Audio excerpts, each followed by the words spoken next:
네, 오늘은 사도행전 1장 6절부터 8절을 가지고 선교, 증인이 되는 교회라는 제목으로 말씀을 전하려 합니다. 오늘은 우리 교회의 핵심 가치 중 선교에 대한 이야기를 나누겠습니다. 선교라고 하는 영단어 미션은 라틴어 미시오, 보내심, 파견이라는 단어로부터 나왔습니다. 우리는 선교라고 하면 해외로 가서 그 중에서 가급적 가난한 나라에 가서 말씀과 봉사사역을 하는 것을 떠올리죠.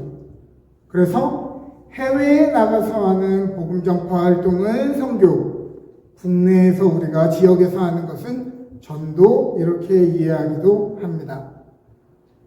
그러나 교회는 이름 자체가, 교회의 존재 방식 자체가 에클레시아입니다.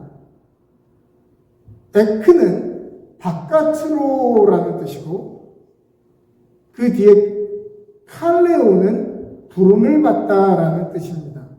그러므로 에클레시아라고 하는 교회의 정체성은 밖으로 세상을 향해 부르심을 받은 사람들의 모임이라는 뜻이죠. 그러므로 교회는 그 자체로 선교적인 공동체입니다. 즉, 교회는 존재 방식과 정체성이 이미 선교 자체이기 때문에 우리가 불려진 지금 이 자리가 선교의 자리다, 이렇게 이해하시면 되겠습니다. 20세기 중반에 구체화됐던 미시오 데이, 하나님의 선교 개념은 선교의 주도권이 교회에 있는 것이 아니라 하나님에게 있다는 것을 강조했습니다.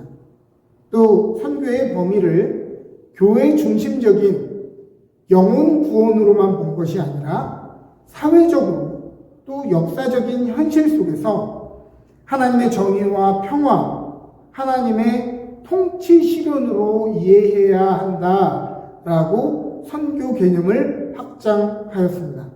즉, 선교라고 하는 것은 우리가 해외에 나아가서 하는 어떤 사역을 의미하는 것이 아니고 우리 교회의 삶의 방식을 의미한다, 이렇게 이해하시면 될 것 같습니다. 우리가 성경을 읽을 때에 한 구절만 떼어서 해석하는 경우가 많습니다. 대부분 우리가 아는 구절들은 이렇게 한 구절만 딱 하나 떼가지고 우리가 기억하는 경우가 많죠. 오늘 본문도 우리가 그렇게 읽기가 쉽습니다. 사람들은요, 오늘 8절만 제일 많이 알죠. 그러나 사실은 8절을 이해하기 위해서는 6절과 7절의 개념을 이해해야 합니다. 우리가 이 한국어 성경의 단어를 읽을 때 오직이라고 하는 단어를 읽으면 다른 것은 중요하지 않고 오직 성령만 중요하다, 이렇게 읽혀질 수 있습니다. 한국어 뉘앙스상. 근데 영어로도 그렇게 써있지 않고요, 헬라어 단어로도 그렇게 써있지 않습니다.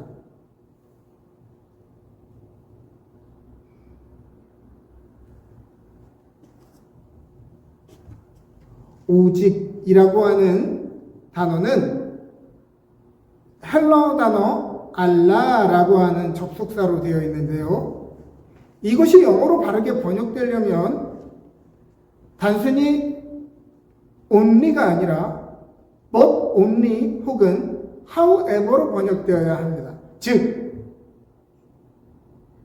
이 문장만 따로 떼어서 이해할 수 있는 것이 아니라 앞에 문장들과 대조되는 말을 할 때, 앞에는 이런 얘기를 했지만 그러나 하며 나오는 것이 바로 이 접속사 알라라고 하는 단어이죠.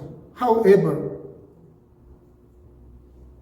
그러면 6, 7절의 내용과 대조되는 말이었다고 하는데 6, 7절이 무슨 얘기를 하냐는 것이죠. 보니까 그들이 모였을 때 예수께 여쭈어 이르되 주께서 이스라엘 나라를 회복하시니 이때니까 하니 이르시되 때와 시기는 아버지께서 자기의 권한에 두셨으니 너희가 알 바 아니요. 부활하신 예수님 앞에 모인 사람들의 관심은 이제 이스라엘이 주권국가로서 언제 어떻게 회복되는가에 대한 관심이었습니다. 그러자 예수님은 그때와 시기는 아버지께서 자기의 권한에 두셨기 때문에 너희의 고민할 바가 아니라고 얘기하시고, 즉 8절은 이스라엘 중심, 너희들이 계산할 수 있는 때와 시기에 하나님의 나라가 오는 것이 아니라는 것을 이야기하려 하는 것입니다. 그러나 성령이 임하시면 우리는 권능을 받고 예루살렘과 온 유대와 사마리아와 땅끝까지 이르러 주님의 증인이 되어집니다. 오늘날로 하면 주여 언제 주님이 다시 오십니까? 라든지 주여 언제 교회에 부흥이 일어납니까? 라든지 어떻게 언제 어떤 방식으로 이루어집니까? 라고 하는 교회 중심, 성과 중심으로 해석하기 쉽다고 하는 것이죠. 이때와 시기에 우리가 초점을 맞추면 자연스럽게 따라오는 부작용들은 극단주의와 성과주의입니다. 예를 들어서 언제 주님의 재림이 일어나서 천국에 가는가에 초점을 맞췄던 시한부 종말론자들에게는 일상은 중요하지 않았습니다. 부모와 가족, 전답을 다 버리고 종말의 때까지 자기의 성교를 유지하는 것만이 중요했지요. 과거에 1992년도에 휴거가 일어난다고 했던 다미 선교회처럼 말입니다. 그들의 일상은 중요하지 않고 당장 다가오는 그 구원의 날, 그것에만 집중하게 되었다고 하는 것입니다. 그러나 성경은 그런 결로 우리에게 주님의 오시는 날을 설명하고 있지 않아요. 달란트 비유에 나오는 종들은요, 언제 주인이 다시 올지 몰랐습니다. 신랑을 기다리는 10명의 들러리들은 그 신랑이 언제 다시 오시는지 알지 못했습니다. 언제 오실지 모르기 때문에 그저 매일을 자기에게 맡겨진 소산을 가지고 성실히 살았을 뿐이고 졸리고 힘들지만 기름을 채우고 기다렸을 뿐입니다. 언제인지 모르기 때문에 오늘이 그리고 이 자리가 우리의 일상의 시간이 꾸준함이 중요한 것이죠. 또 때와 시기에 초점을 맞추면 우리는 자꾸 인위적으로 우리가 성과를 내보려고 합니다. 언제까지 몇 나라에 몇 명의 선교사를 어떤 성과를 냈는지를 계산하려 합니다. 그리고 똑같은 재정 투자 대비 보여지는 효과가 더 큰 곳에 투자하기를 원합니다. 예를 들면 아프리카나 또 동남아, 남미 같은 곳은 복음의 효과가 아주 눈에 보이게 그 결과들이 나타납니다. 그러나 반대로 중동 국가 아니면 원주민, 캐나다 원주민 선교 같은 지역들은 복음의 열매들이 그렇게 쉽게 보이지 않아요. 아주 오랜 시간 동안 수고하고 애써도 그 열매들이 쉽게 맺혀지지 않는단 말입니다. 그러나 우리가 이때라고 하는 것에 집중하고 성과에 집중하기 시작할 때 우리는 재정 투자 대비 더 효과가 좋은 곳에 투자하고 싶다는 말입니다. 그런데 예수님은 때와 기한은 아버지에게 속한 것이므로 너희의 알 바가 아니라고 이야기합니다. 즉 주님은 보내시는 하나님이신데 시간과 장소와 방식은 부여받는 것이고 연결되는 것이지 우리가 임의로 선택하는 것이 아니라는 말입니다. 즉 보내진 곳, 맡겨주실 사람들이 우리의 선교의 자리이고 반복적인 우리의 일상들이 우리에게 주어진 시간이라고 하는 것이죠. 오늘 본문이 말하는 예루살렘과 온 유대와 사마리아와 땅끝까지 이르러 해서 뭐뭐와라고 되어 있는 접속사 카이는 영어로는 and then으로 해석되지 않습니다. 예루살렘에게 복음을 전하고 그 이후에 온 유대의 복음을 전하고 그 다음에 사마리아에 전하고 그 다음에 땅끝까지 복음을 전해라, 그런 의미가 아닙니다. and then이 아니라 both and로 해석해야 합니다. 즉 점진적인 순서가 아니라 동시성을 의미하는 거고 또 보편성을 의미하는 말이라는 것이죠. 예수님이 말씀하셨던 예루살렘은 어디였을까요? 그곳은 당시에 그들이 사는 일상의 터전이었습니다. 오늘날로 말하자면 우리의 삶의 터전, 가정, 직장, 우리의 매일의 일상이죠. 즉 예루살렘에서 증인이 된다는 말은 내가 속한 삶의 자리에서 하나님의 나라를 살아나는 증인으로 부름을 받았다는 얘기입니다. 근데 어쩌면 땅끝보다 어려운 것이 우리의 삶의 예루살렘일 수 있죠. 우리는 교회에서는 또 이웃에게는 친절한 모습으로 나타날 수 있지만 우리의 가정에서는, 우리의 직장에서는 그러지 못할 때가 더 많기 때문입니다. 그러면 온 유대는 어디일까요? 우리가 속한 지역과 민족입니다. 익숙하지만 우리가 신경 쓰지 못했던 사람들 말이죠. 그러면 사마리아는 뭘 말하는 것일까요? 사마리아는 당시에 역사적인 갈등과 편견의 대상이었고요, 차별의 대상이었으며 더 나아가 혐오의 대상이었습니다.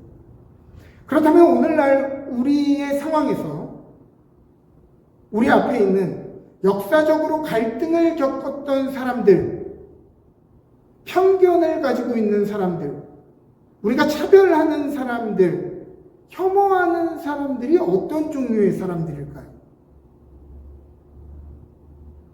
그것이 어떠한 사람들이든 주님은 그러한 사람들에게 증인이 되게 하겠다라고 말씀하시는 것입니다. 땅끝은 단순히 지리적인 끝에 도달한다는 말이 아니라 모든 민족, 모든 영역을 표현하는 말입니다. 즉 모든 대상, 종교적이고 민족적인 굴레를 넘는 모든 삶의 영역에서 하나님의 선하심과, 즉 교회적인 또 우리의 신앙적인 언어를 넘어서서 우리의 삶의 모든 영역에서 하나님의 선하심과 정의를 실현할 증인으로 부름을 받는다는 뜻이죠. 즉 성교적인 교회의 관점으로 오늘 본문을 해석하면 지역과 문화 안에서 복음을 살아내고 경계와 문화를 넘어 하나님의 구원 계획을 확장하라는 말로 읽혀집니다. 즉 지리적인 전략을 얘기하는 것이 아니라 관계의 확장을 의미하는 것이죠. 그러면 무엇이 그것을 가능하게 합니까? 오늘 8절은 우리에게 이야기합니다. 오직 성령이 너희에게 임하시면 너희가 권능을 받고, 성령이 임하시면 무슨 일이 일어나냐면 성령이 임하다라고 하는 헬라어 에페르소마이는 어떤 에너지와 어떤 기운을 받는다는 말이 아닙니다. 이 말은 오히려 동행하면으로 해석하면 더 의미가 정확하게 전달이 됩니다. 성령님이 너희와 동행하면, 너희가 성령님과 함께 동행하면, 성령과 함께하며 그 성품과 권위 안에 순복하면 이라는 의미죠. 즉 성령이 임하면 우리가 물불 가리지 않고 비상식적인 행동을 하는 것이 아니고 그 반대로 상식이 통하지 않는 곳에서 하나님께 순종하는 삶을 살게 됩니다. 성령의 충만을 받는다는 것은 드렁큰, 성령에게 취하여서 내가 지적으로, 내가 감정적으로 컨트롤하는 게 아니라 어떤 상식을 벗어나고 즉흥적으로 무아지경의 삶을 사는 것이 아닙니다. 성령이 임한다는 것은 성령 앞에 내가 surrender, 항복한다는 뜻입니다. 이것은 질서 있고 규모 있으며 인격이 통제된 삶을 의미하죠. 그러므로 성령에게 사로잡힌 삶은 즉흥적이고 단순히 상식을 벗어난 삶이 아니라 인격이 통제되고 질서 있고 규모 있는 삶을 살게 된다. 이 권능은 기적적이고 초월적인 능력만을 의미하는 것이 아니라 증인이 되어 사명을 완수할 수 있는 인격이고 꾸준함이고 때로는 우리의 참을성입니다. 기적이나 초능력뿐 아니라 능히 그것들을 가능하게 하는 능력, 그것이 권능인 것이죠. 올림픽 선수의 권능은 연습을 안 했던 사람이 갑자기 기적적으로 메달을 따는 것이 아닙니다. 얼마 전에 스노우보드에서 메달을 땄던 한국 선수처럼 팔이 부러지고 발목이 부러졌는데도 능히 포기하지 않고 다시 메달을 향해 도전하는 자세. 부모의 권능은 무엇일까요? 말 그대로 능력 있는 부모, 남부럽지 않은 사회적, 재정적 풍요를 확보하는 부족함이 없는 부모가 권능 있는 부모가 아니고 직장에서 치이고 삶이 의미 없이 반복되는 것 같고 나다움을 잃어버리는 것 같고 몸이 부서질 것 같을 때에도 다음날 새벽에 일어나 다시 직장으로 나아갈 수 있는 정신력과 힘이 권능입니다. 성도의 권능은 기적적으로 삶이 막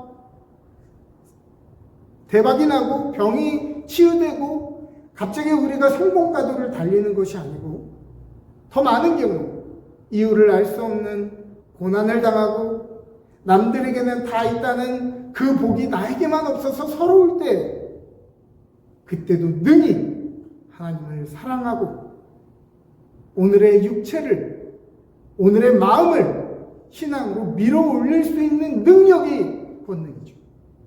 그것이 두나미스입니다. 성령님이 임하시고 그분과 동행할 때 우리는 능히 오늘의 일상의 자리에서 같은 문화의 사람들과 또 때로는 편견과 차별의 대상자들에게까지 모든 민족과 삶의 방식을 뛰어넘어서 능히 증인으로 살아갈 수 있는 능력을 얻습니다. 증인이 된다고 하는 것은 증언을 하는 것 이상이죠. 단순히 그런 말만 하는 것이 증인이 되는 것이 아니고 우리가 본 것을, 아는 것을 증거하는 삶을 산다는 것입니다. 법정에서 증인은 자기가 그렇게 생각하는 것을 주장하는 사람이 아니라 자기가 목격하고 자기가 경험한 바를 사람들 앞에서 말하는 사람이죠. 그런데 자기가 말하는 바와 자기가 믿는 바가 다르다면 그는 위증하는 것입니다. 베드로전서 3장 15절과 16절은 우리에게 이야기합니다. 너희 마음에 그리스도를 주로 삼아 거룩하게 하고 너희 속에 있는 소망에 관한 이유를 묻는 자에게는 대답할 것을 항상 준비하되 온유와 두려움으로 하고 선한 양심을 가지라. 이는 그리스도 안에 있는 너희의 선행을 욕하는 자들로 그 비방하는 일에 부끄러움을 당하게 하려 함이라. 우리가 그리스도를 주로 섬기면서 함부로 나는 소망이 없다라고 말해서는 안 됩니다. 이 말은 다른 말로 하면 나는 그리스도가 소망이라고 믿지 않는다. 나는 그리스도가 소망이 아니라고 믿는다. 내 소망은 다른 것이 소망이다. 라고 하는 고백과 같기 때문입니다. 세상 사람들은 적어도 신앙인들이 자신들과는 다른 소망을 갖고 있기를 소망합니다. 증인으로 산다는 것은 내가 소망이 있다라고 하는 것을 말하는 것뿐 아니라 내가 소망을 가지고 사는 것이 증인의 삶이죠.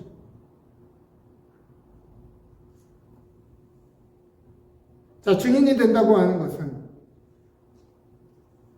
예수님의 부활이 역사적인 사건이다라고 사람들에게 우기는 것이 예수님을 증언하는 게 아니고 죽음과 같은 인생의 골짜기에서 매 순간 부활하는 사람으로 부활 후에 다시 주님을 볼 것이기 때문에 부끄러움 없이 살려고 애쓰는 사람이 부활을 믿는 사람입니다. 부활을 증언하는 사람이죠. 그러니까 사람들 앞에서 예수님은 부활하셨어 라고 아무리 말해도 내가 그렇게 살지 않으면 이 땅에서 내가 다 보상받고 다 누려보겠다라고 얘기하면 그것은 부활을 증언하는 것이 아닙니다. 부활을 증언한다는 것은 이 땅에서 우리가 다 누리지 못하고 때로는 우리가 이 땅에서 많은 사람들처럼 많은 것을 가지지 못할지라도 하늘의 상급을 사모하며 가난한 중에도 절망하지 않고 유혹 중에도 자신을 비울 줄 알 때 부활의 진정성이 전달이 되는 거예요. 증인이 된다고 하는 것은 성경의 무오함을, 성경의 진리임을 우기는 데 있는 것이 아닙니다. 성 어거스틴은 어떻게 말했냐면 그리스도인이 자연세계에 대해 말도 안 되는 주장을 하면 비신자들이 성경 전체를 비웃게 된다라고 이야기했습니다. 그래서 성 어거스틴은 그 당시에 최신 학문과 과학과 그 자연과학의 발견 속에서 하나님을 이해하려고 했고 그 속에서 하나님을 설명하려 했다는 거예요. 오늘날 마치 과학이 신앙과 반대의 영역에 있는 것처럼 이것은 믿지 말아야 되고 오직 성경만 믿어야 된다고 이야기하는 사람들은 어거스틴의 관점에 의하면 성경 전체를 비웃게 만드는 행동이라고 하는 것입니다. 예를 들면 이렇게 얘기하는 것 같은 것이죠. 성경은 진리입니다. 그럼 이렇게 묻습니다. 성경이 진리인지 어떻게 알죠? 왜 이렇게 대답하는 거예요? 성경이 진리라고 써 있습니다.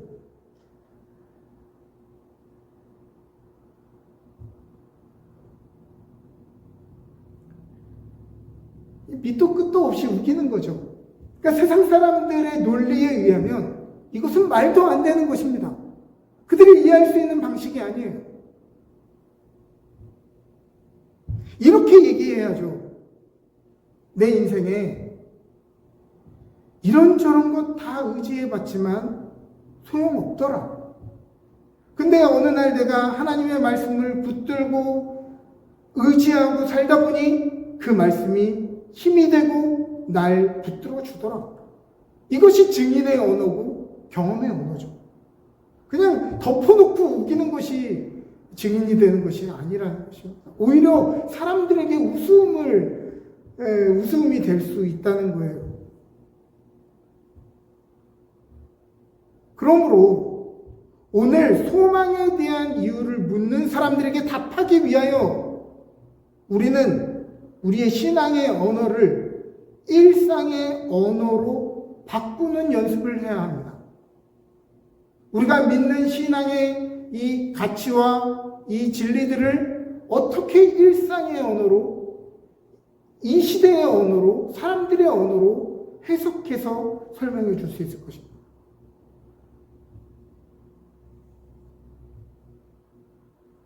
우리가 성경을 이해하고 그 안에서 감동을 느끼는 것은 이것이 우리가 이해할 수 있는 언어로 써 있기 때문입니다. 당연한 말 아닙니까? 여러분, 헬라어나 히브리어를 공부하지 않은 상태에서 그 원전을 보면 이게 하나님의 계시가 막 느껴집니까? 꾸불꾸불 거리는 그림으로만 보이죠. 우리가 성경을 이해하고 감동을 느끼는 것은 이해할 수 있는 언어로 번역되었기 때문입니다. 중세시대는요, 그 신비함을 극대화시키기 위해서 미사를 라틴어로만 진행했습니다. 거기 미사에 참여하는 사람들이 무슨 말을 하는지 하나도 이해 못했어요. 그냥 이해할 수 없는 신비한 언어로 집례하고 그저 그 신비함에 압도되는 것이 자신의 신앙이라고 생각했단 말입니다. 근데 종교개혁이 어떤 계기를 통해 일어납니까? 독일어로 성경이 번역되고 사람들에게 읽혀질 때, 인쇄가 되면서 막 읽혀질 때 불처럼 그 개혁의 의지가 전달된 것이죠. 즉 일상의 언어로, 불신자의 언어로, 세상을 살아가는 고뇌 속에 있는 한 인간의 언어로 이 진리가 번역되어져야 그 의미가 전달된다는 말입니다.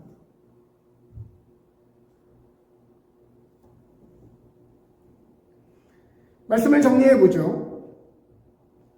교회는 세상을 향해 부르심을 받은 사람들의 무리, 선교의 공동체입니다. 우리의 때와 우리의 관심사와 우리의 방법이 아닌 우리를 불러내시는 하나님의 부르심을 받아 부르신 곳에서 성령의 권능으로 사는 사람들입니다.